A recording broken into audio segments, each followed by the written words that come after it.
आज 22 जनवरी 2024 को अयोध्या में श्री राम लला के प्रतिमा की प्राण प्रतिष्ठा के अवसर पर आयोजित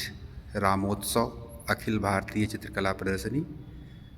रंगोली एवं दीपोत्सव की एक झांकी